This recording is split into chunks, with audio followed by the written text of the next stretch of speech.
Today we're discussing how multiple orders generate one invoice. jBilling allows you to create purchase orders based on your products and creates invoices based on those purchase orders. You determine when your billing process runs, and jBilling handles the rest.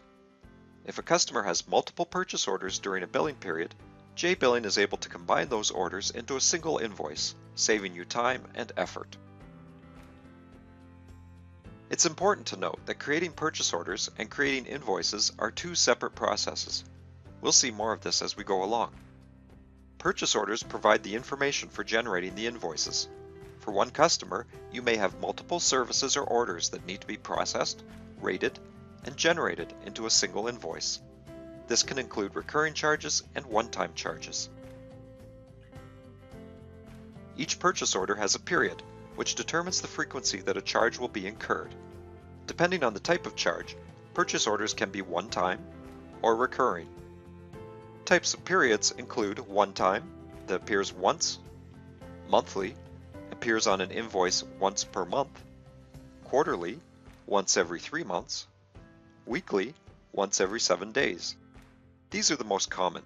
It is possible to create other periods as well. An order will generate at least one invoice. If the order has a recurring period, it will generate charges for a predetermined length of time, for example, the length of a contract. One-time and recurring charges cannot go into the same purchase order, but they can be included on the same bill. You can also set a charge to be prepaid, billed in advance, or postpaid, billed afterwards.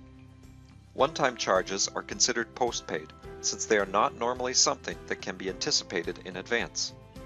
Recurring charges can be either prepaid or postpaid. As I said earlier, creating purchase orders in the order period is separate from creating invoices in the billing period.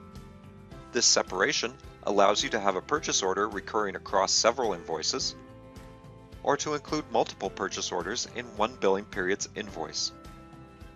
Simply put, if an active purchase order exists applicable to a billing period, it can be included on the invoice. Let's take a closer look. Here's an example of a customer, Kim Green, with 3 different orders. This is typical of a telecommunications service where you have the possibility of monthly fees, quarterly fees, and one-time charges that can all show up on the same bill. Our example shows 3 months of purchase orders or separate charges incurred by Kim: January, February, and April. We've left March out to make room for the April charges.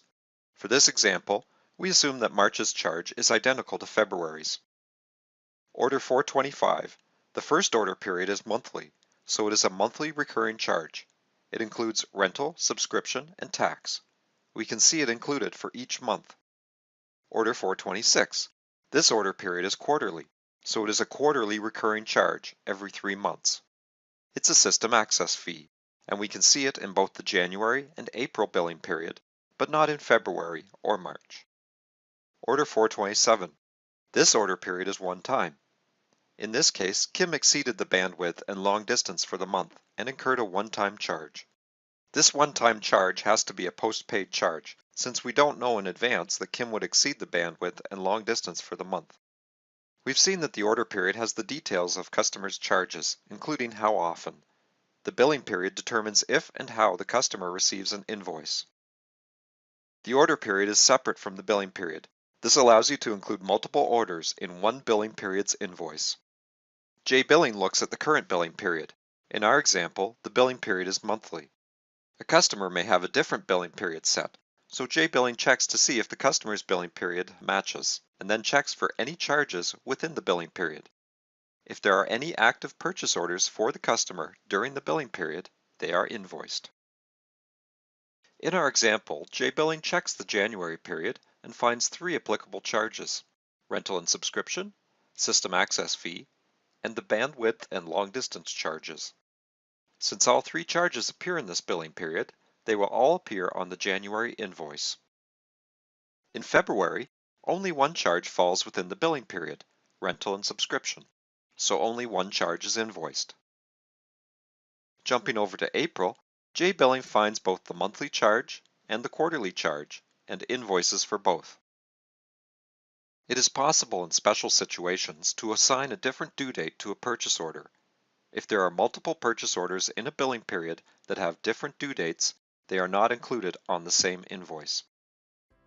By keeping order periods and billing periods separate, jBilling makes it easy for you to combine multiple orders and allows you to track and invoice your customers automatically and correctly. Thanks for listening.